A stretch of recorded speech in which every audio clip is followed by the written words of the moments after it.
And so on to the final verdict, where I'll be discussing the strengths and weaknesses I believe the B-25J-1 Mitchell has. So let's get on to the strengths. With many different bomb loads, it gives you a lot of versatility, and means you can go after any ground target in the game efficiently. With a lot of bombers or dive bombers or light bombers or even fighters, sometimes you are limited with the bombs that you can use, so it's not always best to go after pillboxes with the bombs that you have. But with the B-25, because you can basically use so many different types of bombs, you can always equip yourself for the situation that you need.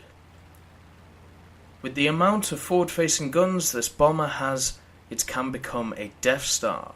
What I mean by that is a lot of people talk about the Yak-9T with its laser 37mm. Well, this thing instead just has 6 guns which will fire in a straight line, creating basically a wall of bullets, which I say to anybody, have some fun trying to get through. It has enough defensive guns to keep you safe for a decent amount of time, to give you an opportunity to work out what you want to do.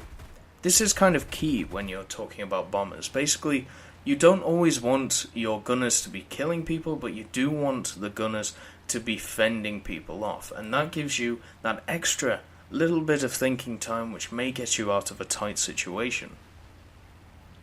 You carry a metric ton of ammunition, making it very easy to get a hero bomber or be able to miss some shots and not panic.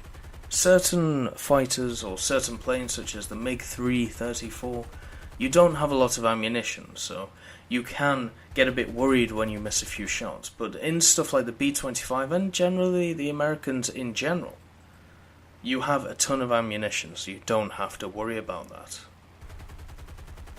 For a large aircraft, it is quite maneuverable and can effectively dogfight against heavy fighters.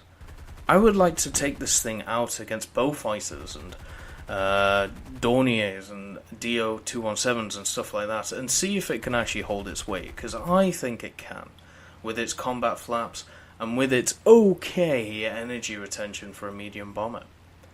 But anyway, on to the weaknesses.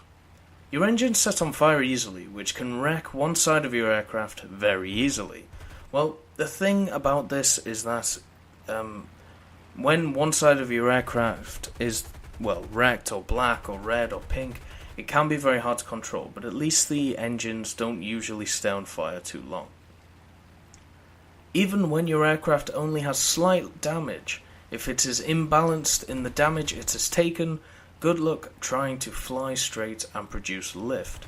As you saw in that realistic battle at the end, even though I'd only really been pinked a little bit on the left side, I was really struggling to keep that plane in the air.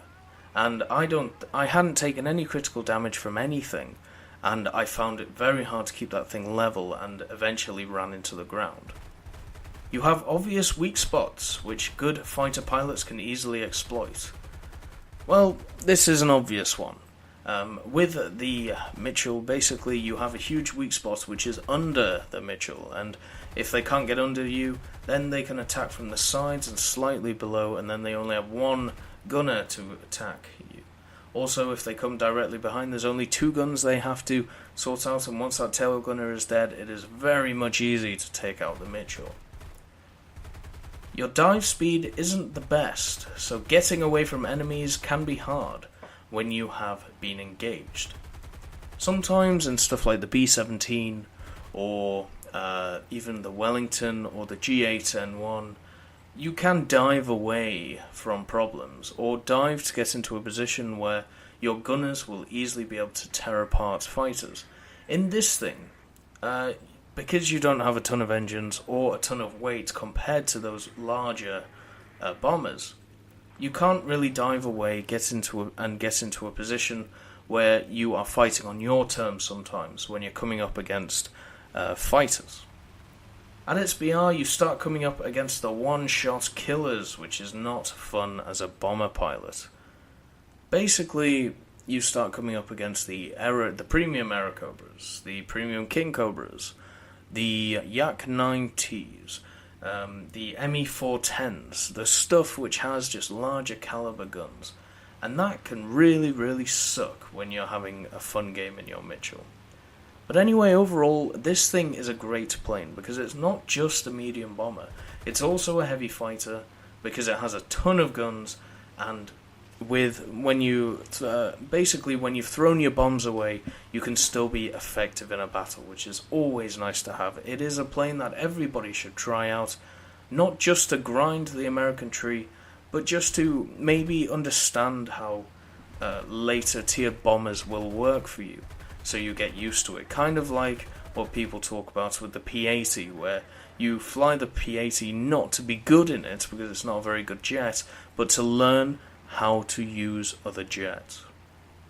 But anyway, thank you for watching, and have a great day.